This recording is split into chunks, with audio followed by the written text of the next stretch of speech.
7 horas con 34 minutos, 7 horas con 34 minutos y estamos empezando esta jornada de viernes de voces y opiniones aquí en el 96.9 FM y por supuesto también haciendo match con mi querida Eso Francia. Estaba viendo, decía como nunca, bueno, como siempre, creo que todos los días nos ponemos de acuerdo para venir con los colores. Sí, de hecho, más días a la semana nos ponemos de acuerdo que los que no, pero nos ponemos de acuerdo de Sí, chiripa, ¿no? por telepatía. Ahorita verde es el color, verde Así aceituna, verde oliva.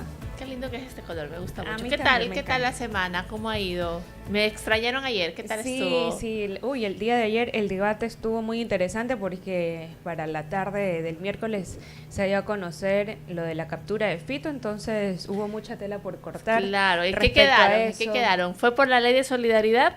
Hubo opiniones divididas. Por un lado se decía que no, que era ya por una actuación de las investigaciones y de todo el proceso que ya se venía realizando antes. También decían quienes sí les daban el voto a la ley. A la ley de solidaridad. Desde tu punto de vista, Es que es muy difícil decir que es por la ley de solidaridad que apenas tiene semanas. eso Entonces, es justamente sí, lo debatible. Sí, que apenas tiene semanas. Entonces, hay que entender que la ley de solidaridad tiene que regir para lo venidero, es decir, para los hechos futuros después de la vigencia de esta ley. En todo caso, obviamente merece los aplausos todo el grupo de la Policía Nacional, el ministro de Gobierno, el ministro de Interior, por esta gran labor de haber recapturado a Fito, uno de los criminales más peligrosos.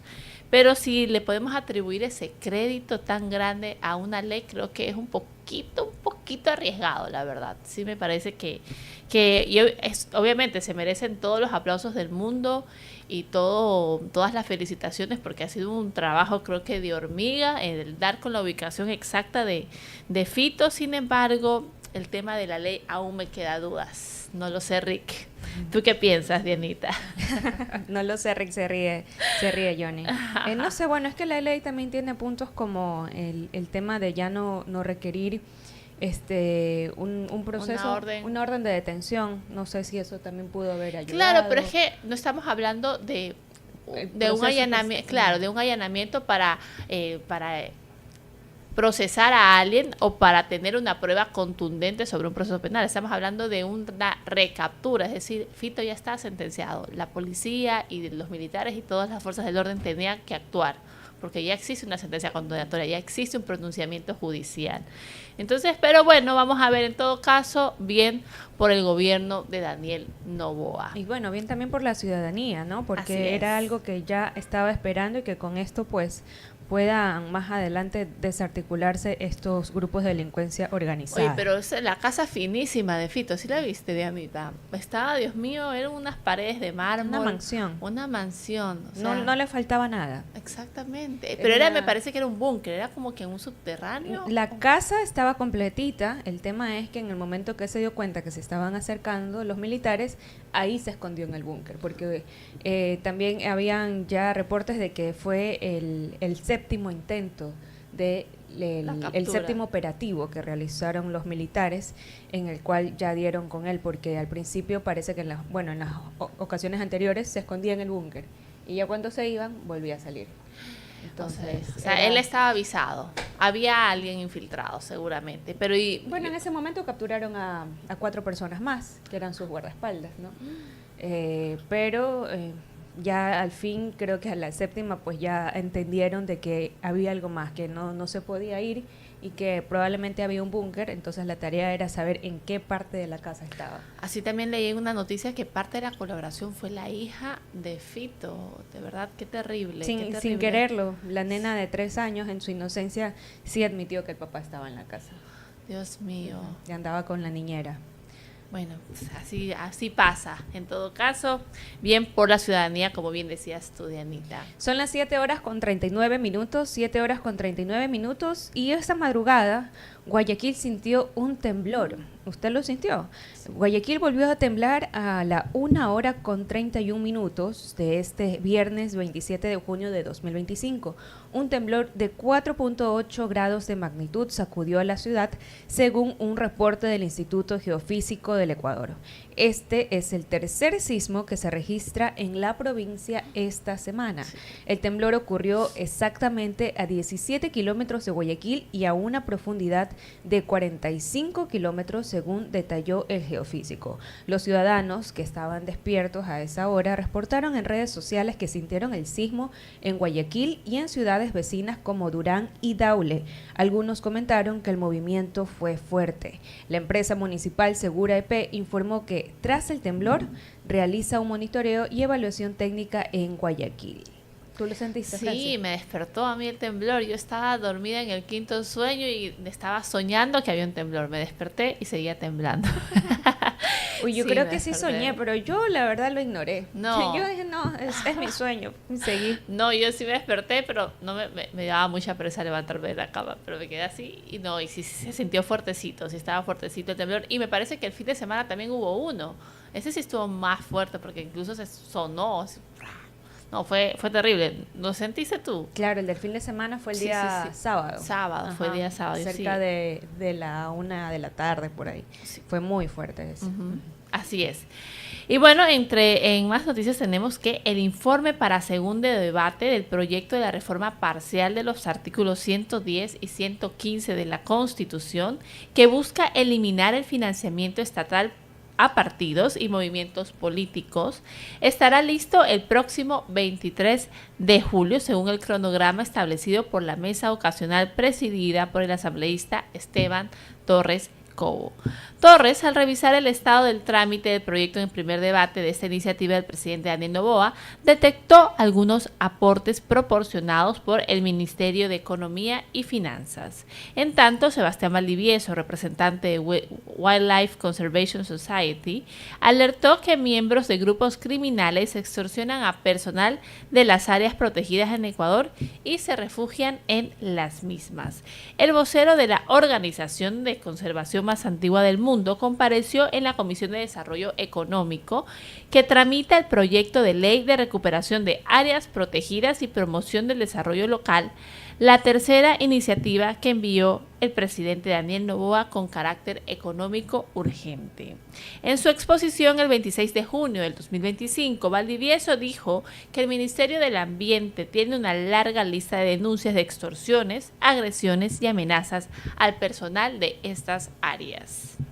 Además, la Asamblea Nacional del Ecuador aprobó este mes, una resolución histórica en la que se declara el 21 de noviembre como el Día Conmemorativo de las Víctimas del Sistema de Servidumbre de Gleba, en memoria de los trabajadores explotados por la empresa Furukawa Plantaciones del Ecuador CA, en un caso que la Corte Constitucional calificó como esclavitud moderna. Esta decisión surge como respuesta directa a la sentencia emitida el 21 de noviembre de 2024 por el máximo órgano constitucional del país. En dicha resolución judicial se determinó que cientos de personas, en su mayoría en situación de vulnerabilidad, fueron sometidas a un régimen de servidumbre forzada en las plantaciones de Abacá de Furukawa, donde laboraban en condiciones infrahumanas y sin acceso a los servicios básicos. Terrible, la verdad es que es una tristeza. Yo me acuerdo que vi la noticia de los trabajadores de Furukawa donde ni siquiera te contaban con servicios elementales para la dignidad humana y que pasaban creo que hasta 20 horas trabajando. Eran realmente unas condiciones deplorables. Gracias a Dios la Corte Constitucional hizo lo suyo. Sin sueldo, sin acceso a la salud. Sí, terrible, la verdad es que terrible. Pero bueno, no es algo tampoco que se aleja mucho de la realidad. Conozco también que actualmente sí existen condiciones de trabajo también muy riesgosas y que no tienen ni siquiera las garantías básicas, pero esperemos que existan reformas laborales para evitar estas situaciones.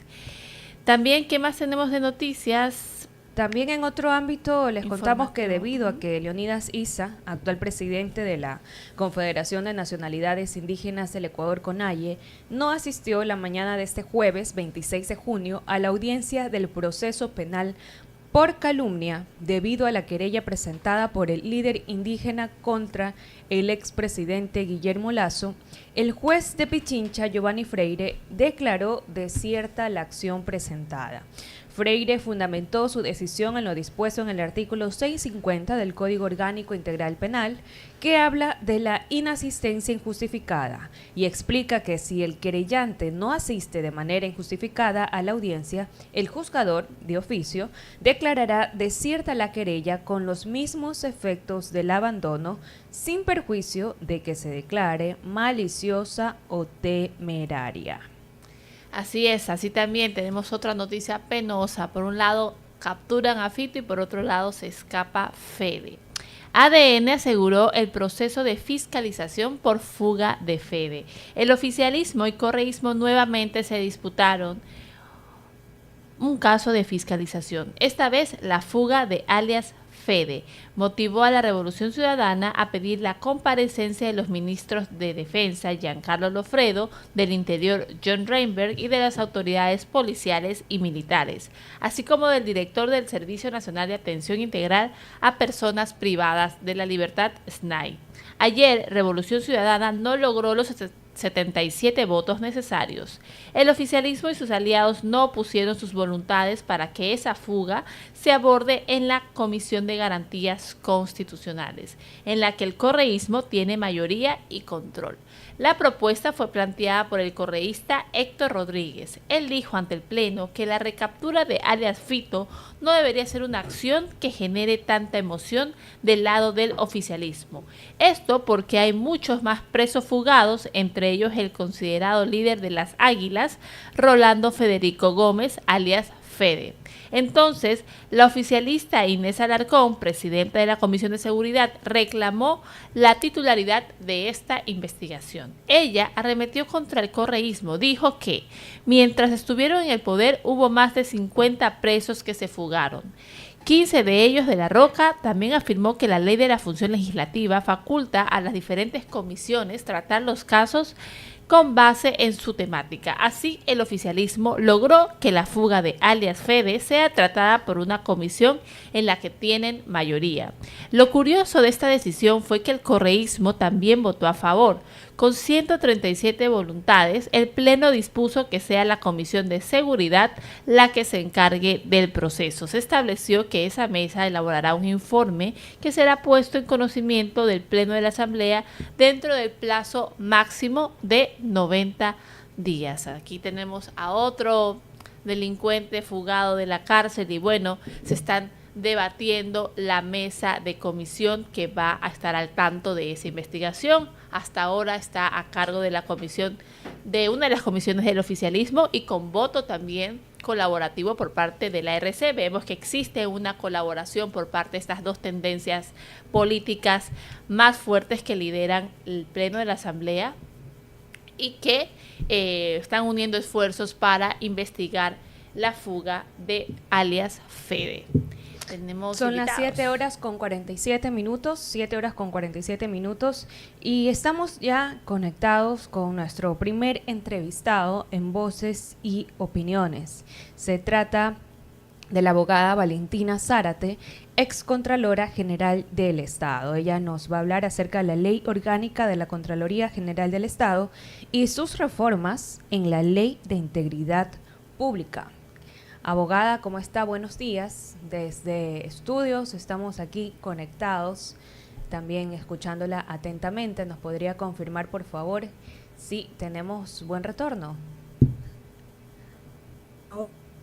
Estaba con problemas técnicos, lo siento, pero bueno, estoy acá. Un gusto saludarles a ustedes y a la audiencia que nos acompaña.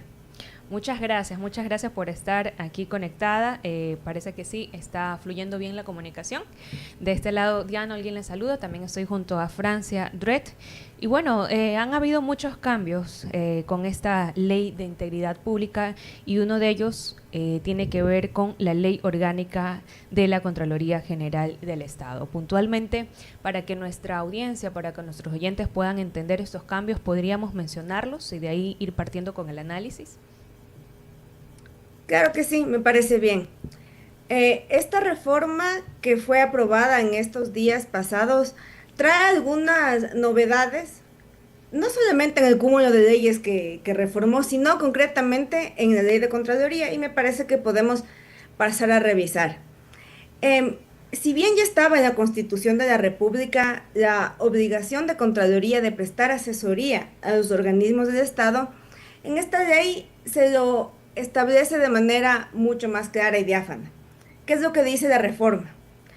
Que Contraloría tiene como una de sus funciones asesorar obligatoriamente a las instituciones del Estado y a las personas jurídicas de derecho privado sometidas a su control. ¿Cómo debería ser este proceso? Dice la norma a petición de estas y acorde a su capacidad operativa. Es decir, que basta con que una institución del Estado o una persona jurídica de derecho privado se acerque a Contraloría a pedir esta asesoría para que Contraloría tenga la obligación, porque aquí dice asesorar obligatoriamente, de dar una respuesta a estas instituciones o personas jurídicas de derecho privado. ¿Qué es lo que dice además la norma? Que esta asesoría deberá ser en las áreas de su competencia, en las áreas de control público de Contraloría, pero además, y esta es una novedad importante, señala que la asesoría se debe dar también en materia de contratación pública durante el decurso del procedimiento. ¿Qué es lo que pasaba? Y aquí quizás una puntualización para que nos puedan comprender quienes nos escuchan. Contraloría siempre tenía esta facultad escrita, pero en el momento de cuando las personas acudían a ella y le pedían asesoría, Contraloría decía: nosotros nos pronunciamos únicamente a través de nuestros informes, a través de nuestras acciones de control. Entonces, se hacía a un lado y esperaba a que el proceso de contratación pública culmine, llegue a su fin y recién ahí ingresaba Contraloría a hacer un control posterior. Pero ¿qué es lo que pasaba? Muchas veces Contraloría llegaba, como se dice coloquialmente, con la leche derramada. O cuando los periodistas que hacen bien su trabajo investigaban y exponían públicamente que había algunos casos de corrupción, que hubo casos de corrupción en tal o cual proceso de contratación. ¿Qué es lo que dice la norma actual? Que si hay necesidad, Contraloría debe asesorar en las áreas de su competencia, concretamente en contratación pública, durante el proceso de ejecución, es decir, en la fase precontractual y en la fase de ejecución del contrato. Yo he sostenido en muchas ocasiones que hay funcionarios públicos que desconocen cuáles son los procesos de compras públicas por su complejidad y que bien podrían apoyarse en instituciones especializadas como la Contraloría, el CERCOP, la Procuraduría General del Estado, para poder hacer un buen trabajo. Muchas veces ni siquiera es mala fe, es desconocimiento, y me parece que con esta norma que es introducida en esta reforma se le vincula a Contraloría y se le dice: hey, no puedes llegar únicamente a hacer control posterior cuando todo ya ha sucedido. Tienes la obligación de acompañar, de apoyar y de sostener estos procesos. Abogada, muy buenos días. Francia Dorret le saluda de este lado. En todo caso, hemos visto incluso en las compras públicas ha existido varios casos de sobreprecio de insumos e incluso y poca labor, podría decirlo, y esas son palabras mías, de la Superintendencia de Control de Mercados. ¿Cree usted que con esta nueva ley sí se puede aplacar el crimen o las economías criminales que buscan como botín a los fondos públicos? Francia, mire, las leyes muchas veces terminan siendo declaraciones de buenas intenciones. Son herramientas que dan a las instituciones del Estado competencias para que éstas las puedan ejercer. De ahí en adelante, cómo y cuándo lo hagan, depende de una serie de factores. Muchos de esos, voluntad política, porque las herramientas están, por ejemplo, dinero, presupuesto que se dota a una institución, normas con herramientas nuevas en este caso, pero también se hace falta decisión. Entonces, respondiendo a su pregunta, sería muy importante que en el marco de este intento de hacer más eficiente al Estado y de evitar que exista actos de corrupción, generar cooperación entre instituciones del Estado. Mire que esto no es nuevo. La Constitución de la República obliga a las instituciones del Estado a cooperar. Pero dada la magnitud del problema que se vive en el Ecuador, ahora más que nunca es que las instituciones del Estado deben unirse, aunar esfuerzos y hacer uso de las competencias que muchas veces sí tienen. Uno cree que haciendo reformas las cosas mágicamente se solucionan y no, son tan solo herramientas que se otorgan a las instituciones para que ellas puedan hacer el trabajo. Hay que ver qué es lo que pasa de ahora en adelante con estas reformas. Hay que ver si la ley se sostiene también, ¿no? Y usted como experta en temas de compras públicas y como excontralora, eh, ¿cómo calificaría esta iniciativa legislativa de la Ley de Integridad Pública? ¿Es positiva, necesaria o no? Bueno, aquí podríamos responder con un gran sí, pero toda iniciativa tendiente a la eficiencia del Estado, a la mejora de los procesos, a la reingeniería de los procedimientos, es positiva, pero las formas importan. ¿Y qué es lo que pasa con esta ley? Si bien tiene un espíritu de mejora del Estado, ha incumplido algunos procedimientos legislativos. ¿Y por qué digo que las formas importan? Porque si bien el contenido de la norma puede ser positivo en general, hay que revisar a profundidad cada una de sus disposiciones, pero en general digamos que tiene una buena intención. Pero si es que hay vicios de procedimiento, probablemente haya quien demande esto ante la Corte Constitucional y la norma se caiga. Entonces, ¿de qué ha servido tanto esfuerzo, tanto intento por hacer mejoramiento en un compendio de normas? Porque esta ley reforma 20 otras leyes del país, si es que no se cumplen los procedimientos legales para la emisión de normas y finalmente termina siendo expulsada del ordenamiento jurídico por orden de la Corte Constitucional. Ojo, yo estoy especulando, pero estoy segura que va a haber demandas en contra de esta ley por estos vicios que yo menciono y ahí veremos qué es lo que decide la Corte Constitucional. O sea, los procedimientos también son importantes. Creo que ha sido que ha estado en debate en varios gremios, incluso académicos, indicando que no se ha respetado el principio de unidad de materia. Creo que esto podría ser un traspié en cuanto a la aplicabilidad de esta nueva ley. Exactamente, no se respetó el principio de unidad de materia, pero adicionalmente se introdujeron cambios durante el segundo debate en el Pleno. Y estos cambios, al ser nuevos, debieron haber sido estudiados nuevamente en la comisión. ¿Qué es lo que debió hacerse? Suspender la sesión, pedir que la comisión se reúna nuevamente y que revise estos cambios que fueron introducidos a último momento. ¿Qué es lo que sucedió en la práctica? Se hizo caso omiso de esto, la comisión no se volvió a reunir y directamente se votó en el Pleno. Y claro, como hay una mayoría, la ley pasó. Pero, insisto, esto tendrá que ser sometido a control constitucional. Son las 7:57 y estamos en diálogo con la abogada Valentina Zárate, quien fue Contralora General del Estado subrogante, hablando acerca de las reformas en la Ley de Integridad Pública, como la que ya mencionábamos, que tiene que ver con la Ley Orgánica de la Contraloría General del Estado, pero también a propósito de estos cambios, y que también mencionaba Francia en general, había uno de los puntos polémicos que no está de más dejar pasar en cuanto también a su análisis, que tiene que ver con el aumento de penas para menores de edad que cometen delitos. Esto ha sido muy debatido, muy cuestionado, en algunos casos, en su mayoría hemos visto reacciones también de respaldo de parte de la ciudadanía, porque como comentábamos incluso en el programa el día de ayer, hay una especie de hartazgo, porque igual los delitos se cometen también en manos de menores y ellos en cierta medida pues tendrían una ventaja, entre comillas, en comparación con los adultos.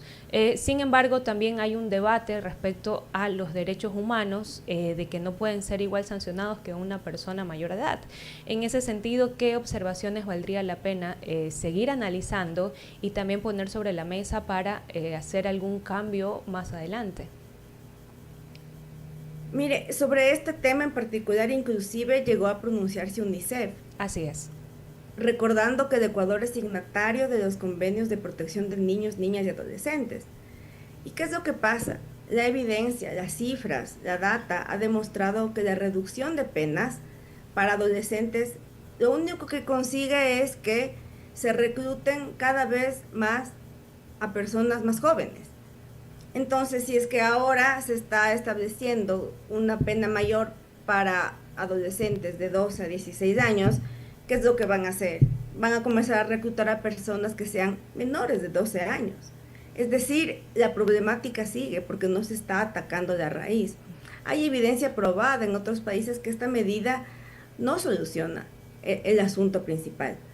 Entonces, ahora entiendo también el punto que usted acaba de mencionar con relación al hartazgo de las personas. Y como este es un tema que nos preocupa a todos, como la inseguridad es algo que nos tiene en vilo, muchas veces uno podría pensar, bueno, que se haga lo que tenga que hacer, necesitamos leyes duras, necesitamos mano dura, pero caemos a veces en un punitivismo o populismo penal porque vemos que en la práctica no hay soluciones reales. Entonces, puedo ver el dolor de las personas que se ven afectadas por este tipo de incidentes y de acciones, pero quizás la solución no es por ahí. Ya se ha demostrado en otros países que lo único que se consigue es que los grupos de delincuencia organizada bajen el rango etario y comiencen a reclutar cada vez a personas más jóvenes, lo cual es una verdadera tragedia. Totalmente de acuerdo, doctora. Y para concluir la entrevista, también existe dentro de esta ley de integridad pública reformas en cuanto al servicio público, específicamente al sistema de justicia. ¿Cuál es su opinión sobre esta nueva incorporación a la ley de integridad pública? Bueno, la reforma que se introduce es para crear un sistema de emergencia del sistema de justicia. ¿Y qué es lo que dice? Que de manera extraordinaria se podrán nombrar jueces en ciertos cantones donde exista esta necesidad, pero también que se podrá remover a estos jueces. Si es que lo vemos desde un punto de vista optimista, podríamos decir, bueno, hay escasez de jueces en ciertos lugares, se necesita hacer una mejora del sistema de justicia, quizás la reforma ayude. Pero si nos ponemos en cambio a un lugar más negativo, podríamos pensar, bueno, ¿y qué tal si es que hay algún juez que no me gusta, que me resulte incómodo, algún fiscal que no se alinea a ciertos intereses? En el marco de este sistema de emergencia fácilmente se lo puede remover porque se está eliminando la estabilidad con la que ellos cuentan. Entonces, todo depende de cómo se usan las normas. Las normas están ahí, son instrumentos fríos que tienen que ser implementados por seres humanos. Esa es la complejidad siempre del mundo normativo, la complejidad del ser humano, que es quien es el que hace uso de estas herramientas que están allí. Hay que ver de nuevo si es que pasa esta disposición también, en particular el control constitucional. Así es, doctora, le agradecemos muchísimo su presencia esta mañana y la comprometemos para una siguiente ocasión para esclarecer los temas de contratación pública, de derecho administrativo y, por qué no, de la coyuntura nacional. Muchísimas gracias, doctora Valentina Zárate, y bueno, las puertas de este programa están abiertas para usted. No, por favor, gracias a ustedes, ha sido un gusto compartir este espacio y un saludo a la audiencia. Gracias. Son las 8:03 y es momento de hacer una pausa en Voces y Opiniones. Al volver tendremos a un invitado que nos hablará acerca de los 30 días de gestión del presidente Daniel Noboa. Vamos a tener un análisis interesante, así que por favor no se desconecte del dial y de YouTube y Facebook, por supuesto, porque estamos conectados en todas las plataformas. Ya volvemos.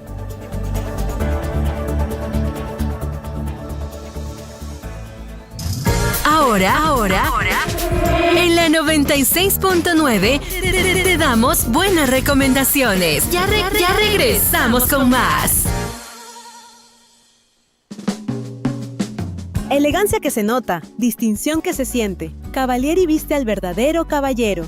¿Deseas vestirte con distinción y marcar una diferencia en la forma en que te presentes ante los demás? Entonces debes ir a Cavalieri, el mejor lugar para vestir, acorde a la ocasión con elegancia y distinción. Visítanos en nuestros locales ubicados en San Borondón Plaza y en la Ciudadela Kennedy, Avenida Miguel H. Alcíbar. Trajes, corbatas, accesorios y una amplia variedad de texturas esperan por ti. Déjate asesorar simplemente por los mejores. Cavalieri, donde nace el arte de vestir bien.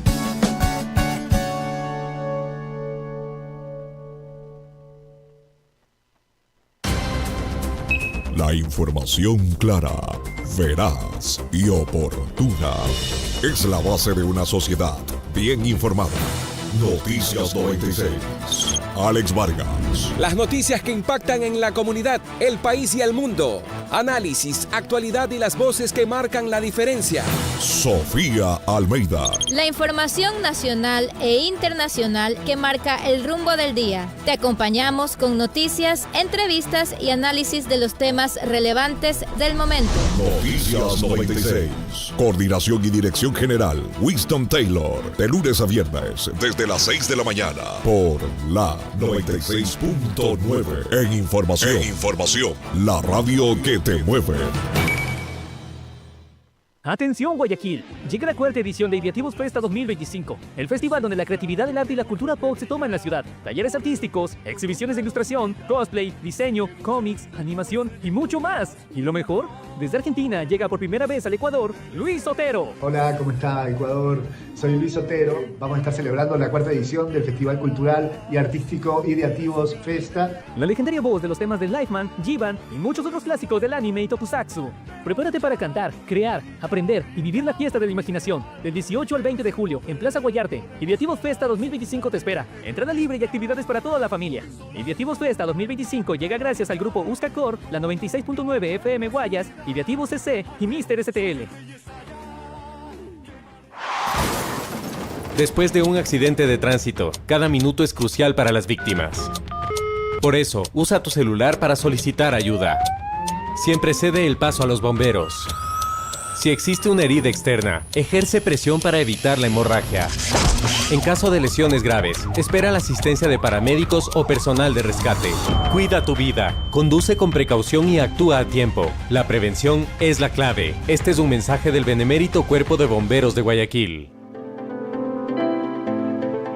Date tu tiempo en Me Time Beauty Bar, ubicados en el primer piso del Centro Comercial Vizcaya Plaza, local 53. Te invitamos a disfrutar de una experiencia única en peluquería, manicura, spa facial, spa corporal y maquillaje. Deja que nuestros especialistas te envuelvan en lujo y relajación. No esperes más para sentirte increíble. Ven a Me Time Beauty Bar y transforma tu rutina en un momento de pura indulgencia. Haz tu cita hoy y déjate sorprender. Contáctalos llamando al 098-343-8601. Encuéntralos en redes como @metime_beauty_bar.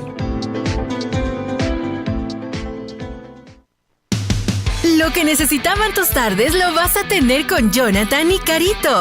Entretenimiento y diversión solo en Conexión 96. De lunes a viernes, 15:30. Activa tus tardes con Conexión 96 por la 96.9. En entretenimiento, la radio que te mueve.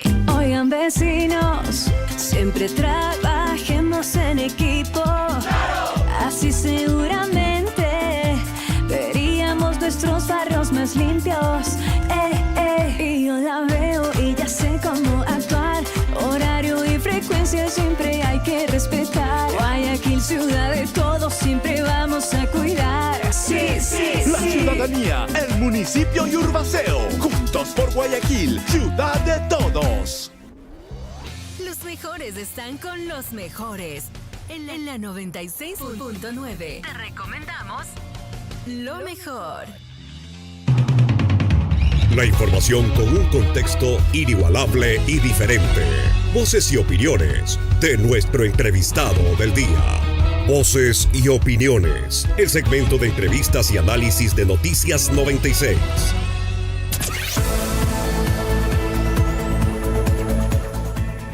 Amigos, son las 8:08, 8:08. Gracias por su amable sintonía, por seguir conectados a través de la 96.9 FM, por supuesto, también con voces y opiniones, no solamente en el dial, sino también en Facebook y YouTube. Quiero aprovechar para comentarles un poco acerca del pronóstico del tiempo para Guayaquil. Se prevé una temperatura de 23 a 30 grados, cada vez baja un poquito más. Las condiciones apuntan a que será parcialmente nublado con claros. Las lluvias se mantendrán escasas, pero a pesar de llegar a una temperatura de 23 grados, el factor UV va a ser muy alto, en una escala de 8. Se prevé una radiación ultravioleta muy alta, así que por favor la recomendación de siempre. ¿Sabes que deberíamos pedir auspicio de alguna compañía, empresa que tenga bloqueadores solares? Porque aquí es lo que más recomendamos. Y nos lo ponemos también en cabina, porque hasta las modelos, hasta las pantallas afectan a la piel. Ay, no solamente la temperatura, bueno, en el clima exterior, pero ya lo saben, una temperatura de 23 a 30 grados, así que se va a sentir Guayaquil. Ese pacheco aquí en Guayaquil. Sí, pero rico, la verdad es que a mí me gusta el clima como está así. Ayer estuve por el centro y la verdad es que como nunca no sudé. De verdad, qué lindo, y había un sol resplandeciente. Aparte, bueno, vale la pena comentarles a cuáles han sido los resultados de la reunión entre el presidente Daniel Noboa y el presidente de China, Xi Jinping. Pues el mandatario de Ecuador, Daniel Noboa, ya terminó su visita oficial a China y una de sus últimas actividades fue la reunión con el presidente del país asiático, Xi Jinping, el 27 de junio en el Palacio del Pueblo de Beijing. Los líderes dialogaron sobre la ampliación de nuevos mercados para productos ecuatorianos, la atracción de inversiones y la cooperación conjunta, según un comunicado del gobierno de Ecuador. En la cita bilateral, el presidente Daniel Noboa reconoció el apoyo recibido por China. Tenemos que honrar el apoyo de ustedes y trabajar de manera conjunta con el desarrollo de ambos pueblos. Noboa también elogió los logros admirables del desarrollo chino, de acuerdo con la televisión estatal CCTV. Ahora, China está predispuesta a trabajar con Ecuador y eso es lo más destacable de este encuentro entre los mandatarios. Así es, tras el encuentro, el gobierno chino aseguró este viernes 27 de junio que está dispuesto a trabajar con Ecuador para ampliar la cooperación en varios ámbitos, según lo informa la agencia de noticias EFE. El portavoz de Cancillería china, Guo Yakun, declaró que en una rueda de prensa que Pekín concede gran importancia a las relaciones con Quito y recalcó que Noboa y Xi acordaron seguir fortaleciendo la cooperación en los ámbitos de la economía, el comercio, la ciencia, la tecnología, la cultura, la educación y la juventud. Xi Jinping reiteró que los lazos de amistad de los dos países han tenido un buen desarrollo, sobre todo en el 2023 cuando se firmó un acuerdo comercial. Productos ecuatorianos como los camarones, el cacao y las flores son muy populares entre los consumidores chinos, dijo. Por eso, como parte de este diálogo, además se anunció la habilitación sanitaria de nuevos productos ecuatorianos al mercado chino, como el mango, los productos del mar, según informó el gobierno ecuatoriano. Existe también una firma de plan de cooperación. Tras la reunión, los gobiernos de China y Ecuador firmaron un plan de cooperación para promover la iniciativa de las nuevas rutas de la sede, el ambicioso proyecto global de infraestructuras y conectividad impulsado por el gigante asiático. La verdad es que esta es una gran noticia por parte del gobierno de Daniel Noboa, y a propósito del gobierno de Daniel Noboa, estamos próximos a comentar lo que ha venido siendo de este nuevo periodo presidencial para el presidente Daniel Noboa, sobre sus 30 días de gestión. ¿Cómo calificarías, Diana, sus primeros 30 días de gestión del presidente Daniel Noboa? Creo que el tiempo le ha jugado a favor. Creo que ha sido bastante productivo para él. Sí, al tener la mayoría oficialista en la asamblea, ha podido hacer lo que quizás se esperaba dentro de más tiempo, quizás un año o 6 meses, porque ya han habido pues aprobaciones de 3 leyes económicas urgentes. Por ahora él tiene esa tranquilidad de dar justamente esta gira internacional y conectar con más mandatarios de otros países, seguir fortaleciendo relaciones comerciales. Parecería que está siendo un buen inicio para el presidente de Ecuador, y aparte pues con esta captura del más buscado del país, uno de los mayores narcotraficantes, alias Fito, también creo yo que le puede sumar puntos a su imagen, al menos, ¿no? Totalmente. A la imagen de él como presidente de Ecuador. Totalmente, Diana. Yo también coincido contigo. Podremos estar en desacuerdo con las iniciativas legislativas. Sin embargo, él ha tomado decisiones, y decisiones a partir de la mayoría en el del oficialismo en el Pleno Legislativo. Tenemos esta recaptura, tenemos esta gira internacional que aparece que está dando frutos, tenemos ya relaciones mejor establecidas y sólidas con China, uno de los países que hoy se ha vuelto de los más fuertes del mundo en temas de economía y tecnología. Y bueno, yo también creería que está haciendo un buen trabajo el presidente Daniel Noboa. Esperemos que sigamos así, con esta misma contundencia hasta final de su periodo. Tenemos a nuestro invitado ya conectado para seguir hablando de este interesante tema sobre los 30 primeros días de gestión del gobierno de Daniel Noboa. Y estamos próximos a entrevistar al analista y consultor político Osvaldo Moreno. Lo tenemos ya conectado, mi querido Johnny. Así es, ya está por aquí en la señal de la 96.9 FM, ahora en Voces y Opiniones. Bienvenido, abogado, a su espacio. Por acá Diana Holguín y Francia Truet están de ese lado del micrófono saludándolo. Si nos escucha, ¿nos podría confirmar? Sí, perfectamente. Estoy un poco... creo que acomodado, a la orden. Buenos días. ¿Qué tal? Muchas gracias. Sí, lo escuchamos y lo vemos perfecto. También para quienes nos están viendo a través de Facebook y de YouTube. Ahí está perfecto el encuadre, nos indica nuestro amigo Johnny de Controles. Bueno, ya veníamos hablando un poco de los resultados de la gira del presidente, puntualmente en China. Vemos que ya se han afianzado las relaciones comerciales con ese país, que ya vamos a poder enviar incluso en mayor volumen productos como mango, también productos del mar, y probablemente se vengan también más novedades. Pero eso es apenas una de las cuantas cosas que ha podido lograr el presidente Daniel Noboa ahora con esta gira internacional.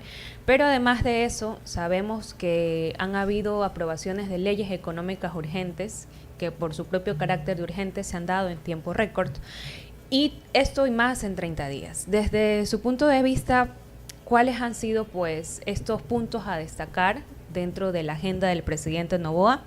¿Y qué tan beneficioso ha podido ser también para los ecuatorianos? Bueno, primero, muy buenos días. Un gran saludo a toda la audiencia de este espacio. Estaba peleándome con los códigos, ustedes son muy jóvenes, pero estaba yo peleándome con la tecnología, pero acá estamos. A ver, yo la verdad siento que el país está en un estado de situación bastante complicado. No hay un indicador positivo, pero uno. O sea, crecimiento económico, bueno, hay un reflote de la economía producto de la recesión del año pasado. Deserción escolar, la más alta de la región. Inseguridad, la más alta de la región. O sea, no hay un solo indicador de mejora, lo cual para mí es preocupante, ¿no? Yo discrepo cuando escucho que un mes, no lleva un mes el gobierno, lleva casi 2 años, lo cual es preocupante, porque básicamente me parece a mí, sin perjuicio obviamente, que es desde los micrófonos, desde la opinión, podemos analizarlo de la forma que más nos guste o más nos permita la democracia.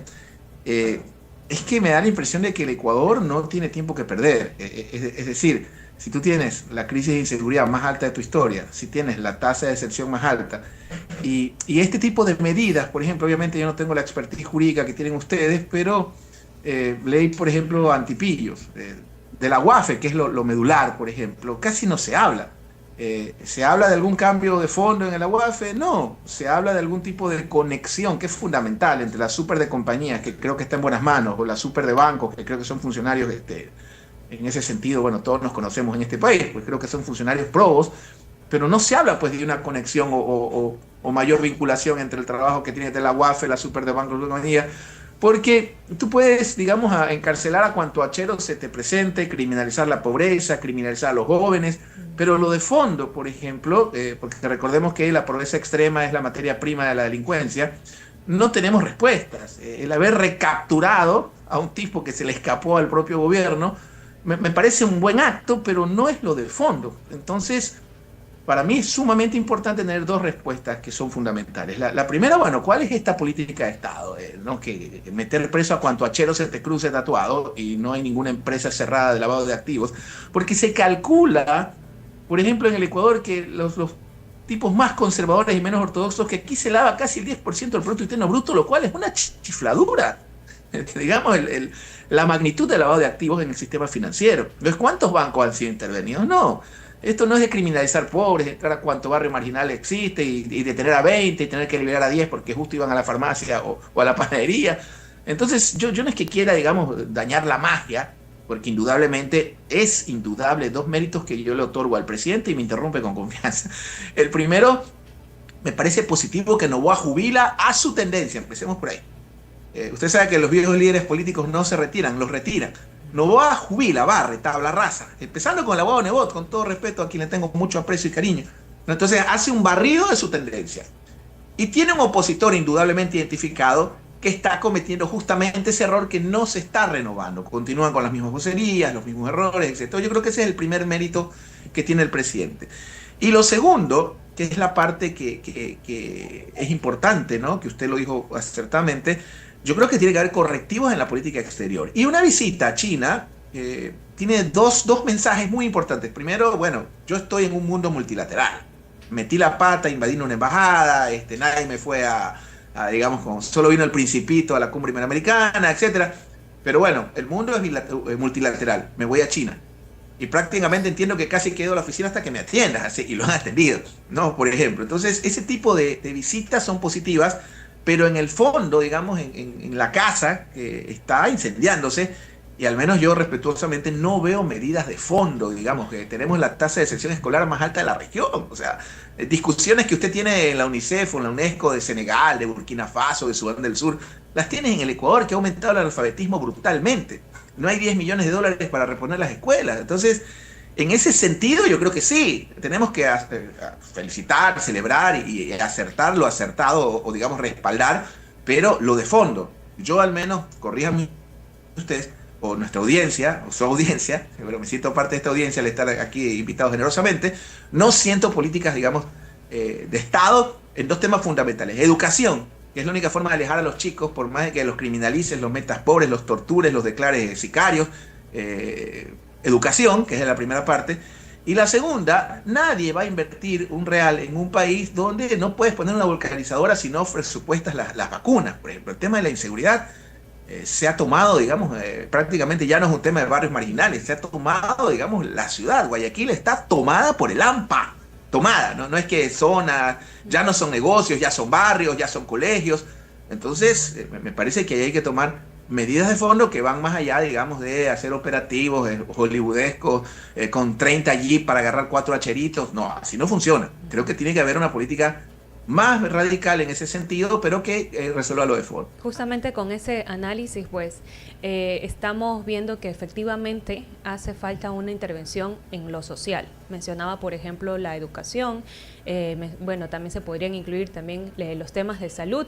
Se le ha dado prioridad al tema de poder sancionar la criminalidad y con medidas bastante punitivas, pero también entendemos que hace falta de ese trabajo en lo social. ¿Por dónde empezar? Vemos que hay un primer mes del segundo gobierno, pero ¿por dónde empezar para poder agilizar estas atenciones a estos sectores? Bueno, aquí viene algo que es terrible, pero bueno, creo que ninguno de los tres estamos de candidatos a nada, así que podemos hablar con libertad, ¿no? Más que no ser políticamente correctos. Mire, sigo insistiendo, no quiero dañar la fiesta, pero ¿cómo en el país más inseguro de la región? Y este es un dato interesante, datos, digamos, creo que es la base para poder discutir, conversar, debatir, analizar. Fíjese usted, no se ha ejecutado. Ya ustedes seguramente son profesionales independientes como yo, ustedes saben que declaramos semestralmente, bueno, depende de los casos, de la parte docente, de la parte profesional, etcétera, etcétera. ¿Cómo es posible que cerrando el primer semestre del año no se ha ejecutado ni el 10% del presupuesto en materia de seguridad? O sea, ¿cómo el país más inseguro del hemisferio y camino del mundo? Le doy otro dato macabro. Según la UNESCO, el Ecuador es donde más niños asesina, digamos, el crimen organizado. Somos el país que no está en guerra con más niños muertos en el mundo. Niños que mueren de balas perdidas, que mueren en sicariatos, que son víctimas directas. Aquí ha habido más muertos, obviamente hablándolo de un día, de los que Israel mata en Gaza, pues, ¿no es cierto? Entonces, en ese concepto y en ese criterio, yo creo que es un tema de gestión efectiva, ¿sí? Y ahí viene la parte del liderazgo. Si no se ha ejecutado ni el 10% del presupuesto de seguridad, por las razones que sean, porque no hay plata en finanzas, porque vamos a usar la muletilla, digamos, no, es que está infestado de correístas, de anticorreístas. No, esto, usted no puede asumir una empresa o su negocio si usted no le lidera. Si yo contrato a la doctora Francia, yo quiero que lo lleve, en mi caso, la doctora Francia. No me va a venir con todo respeto con un pasante. El pasante puede estar, pero no puede tomar el caso. Yo lo contrato a usted para que usted lidere mi proceso, sin perjuicio de su equipo, ¿no?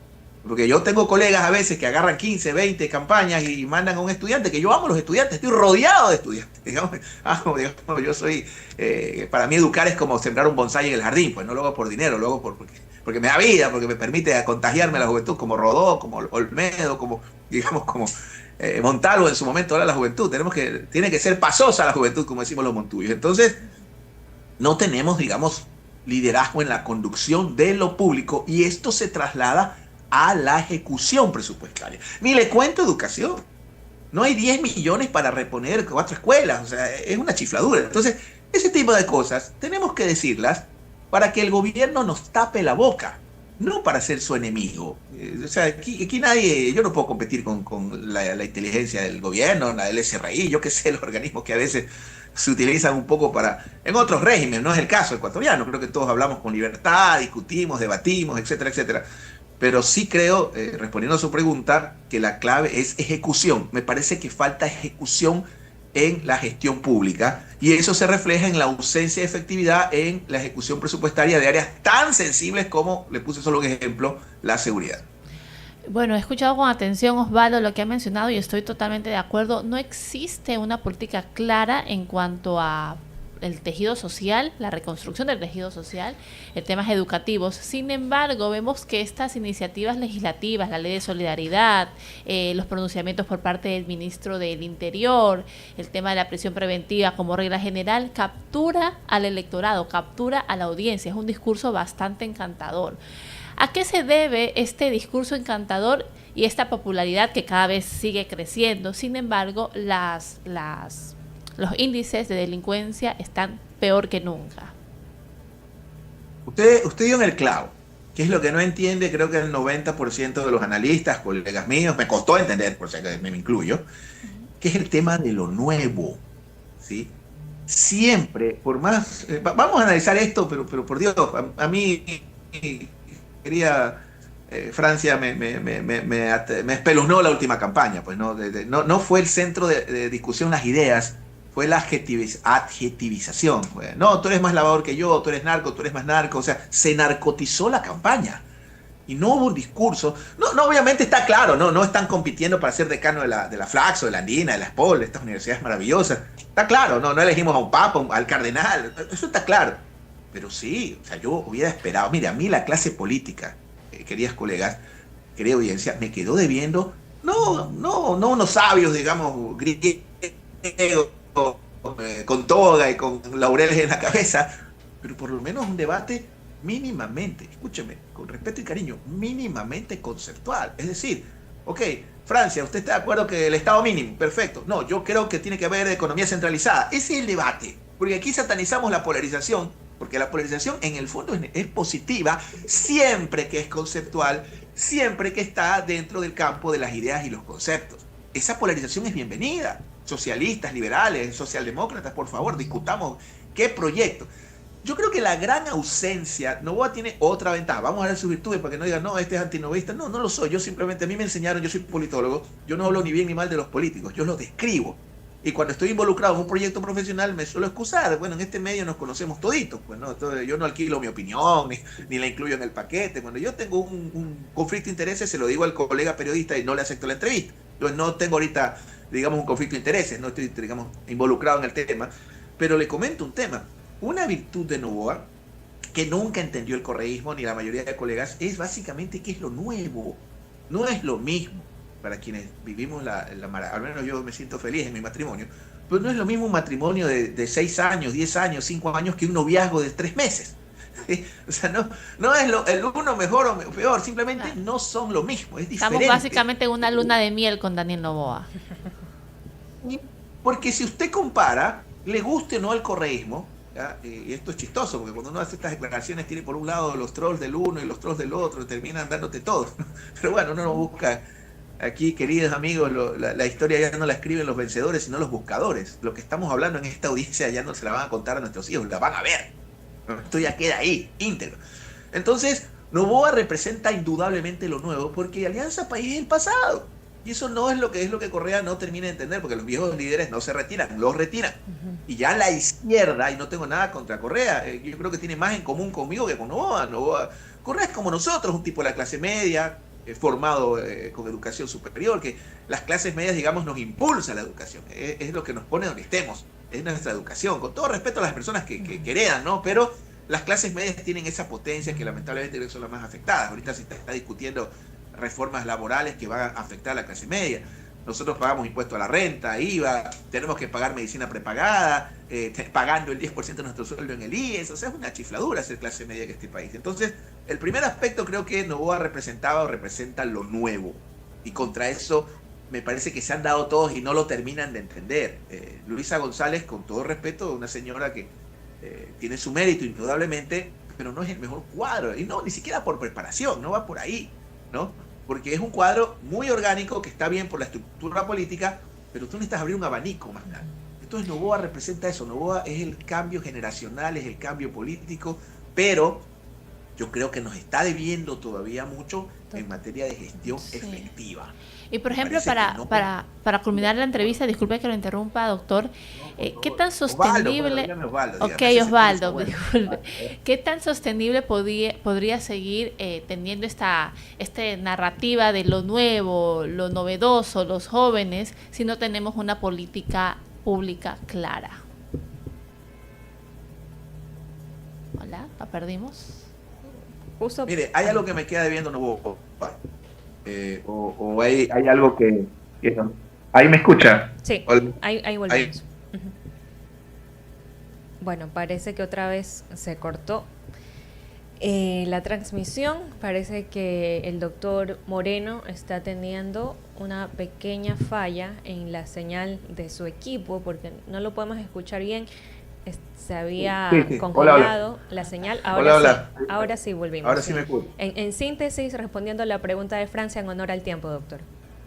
Claro, cómo no, qué gusto. No, es que, disculpe, la juventud es pasosa, así que este tipo de entrevistas me gusta porque por lo menos me contagian su juventud y su inteligencia. Mire, Noboa para mí, obviamente es una opinión, y para eso son estos foros, creo que nos está debiendo un proyecto nacional. Y ojo con ese detalle, esa palabra que la estudiamos con los chicos de ciencias políticas es clave. Noboa, para mí, todavía no nos plantea un proyecto nacional. ¿Qué es un proyecto nacional? No, olvídate de la ideología, que lo tuvo Flores en su momento cuando fundó la República, que lo tuvo García Moreno en su momento, que lo tuvo Alfaro, que lo tuvo Isidro Ayora. Yo con Velasco, a veces que los politólogos se dan... Velasco no se sintoniza con su tiempo, no industrializa el Ecuador, por eso no sé si encasillarlo como proyecto nacional. Creo que el correísmo tuvo un proyecto nacional, lamentablemente después se transformó en un proyecto judicial. No, ya el proyecto nacional pasó a segundo plano y ahora están, digamos, como Dragon Ball queriendo revivir a sus muertos, ¿no? Para que la audiencia nos esté un poquito, pues. Es una serie donde hay que revivir a los amigos muertos con unas esferas, ¿no? Esa es mi generación. Entonces, me parece que Noboa todavía, para mí, no plantea un proyecto nacional. Parece una tendencia plutocrática, en el buen sentido, obviamente los ricos en el poder, por un lado, etcétera, etcétera, pero no hay proyecto nacional todavía. Hay quizás querer ser una suerte de híbrido no voy a ser irrespetuoso y decir de Bukele de Temu, pero más o menos algo así, ¿no? Porque hay también una obsesión con Bukele. Le comento yo que he vivido y trabajado en El Salvador contra Bukele en la gran mayoría, en el sentido de consultor en campañas en El Salvador, pero Bukele es un caso diferente. El Salvador es un país del tamaño Manabí, en primer lugar. En segundo lugar, El Salvador de Bukele tenía 35 muertes violentas. Nosotros ya vamos por las 50 y si le damos fino, en Guayas tiene 80. Es una chifladura. Hay más posibilidades de que te mueras de una bala perdida que de un infarto que te atropelle un carro. Entonces, esto de bukelizar, yo le aseguro que si Bukele se baja en el aeropuerto de Guayaquil, hasta la barba le roban. Entonces, me parece que no hay proyecto nacional. Eso es lo que creo que está pendiente. Y un proyecto nacional no lo construyes con tus amigos de la infancia o en quienes confías o bla, bla, bla, sino con cuadros. Y me da la impresión, salvo un par de cuadros, quizás Luque por su preparación, PhD en estructura, bla, bla, bla, me da la impresión, corríjame usted, que no hay cuadros. Por eso me parece que se llena de correístas y está bien, porque un país tiene que gobernar con todos. Pero concluiría yo mi intervención tan generosa a ustedes que me dan su tiempo, me da la impresión de que todavía no veo yo en forma concreta un proyecto nacional, que yo diga, este es el camino. Un día son bases norteamericanas, un día es con el fondo, mañana es con los chinos, un día es la tabla famosa, luego es la extradición, después es el aporte de armas, ahorita son las leyes. No siento yo un proyecto sólido nacional. Y ojalá el presidente lo presente, porque ya no hay excusas. Tiene todo. Todo. Y con este análisis nos quedamos y queremos agradecerle, doctor Osvaldo Moreno, por habernos dado su punto de vista, sobre todo también no solamente en un sector, sino también analizándolo netamente desde la postura del presidente hasta sus planes políticos, y con esto nos quedamos. Queremos nuevamente invitarlo más adelante, por supuesto, en caso de que contemos con su disponibilidad para seguir analizando estos temas. Así es, ha sido muy esclarecedora y reveladora esta entrevista, y le agradecemos muchísimo por su tiempo, y esperamos y lo comprometemos de una vez a tenerlo aquí en ese programa una segunda ocasión. Muchas gracias, Osvaldo. La próxima voy presencial, si me permite. Perfecto, sería mucho mejor. Más feliz, pero si me dicen doctor, doy media vuelta. Ok, Osvaldo. Dios la bendiga, cuídense. Chao. Gracias. 8:35 y hemos llegado ya al final de Voces y Opiniones en esta semana. No sin antes, porque el doctor Constaín está que nos revienta el teléfono, que pida que por favor mandemos saludos. Y aquí va los saludos. A toda la confraternidad Jaime Hurtado, mucha suerte y mucho éxito en sus próximos partidos de este fin de semana. Especialmente a toda la dirigencia compuesta por, aquí vienen los jugadores estrellas. ¡Otra vez, oye!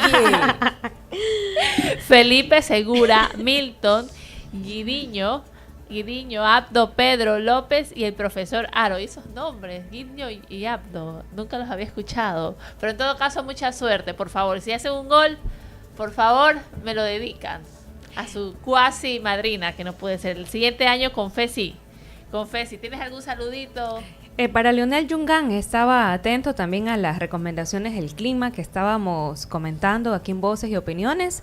Recordemos que la temperatura prevista para hoy día es de 23 grados y él dice 1 grado menos si cambiamos el chifle por el mote. Eso también yo digo, ya estamos cerca de ponerle canguila al encebollado.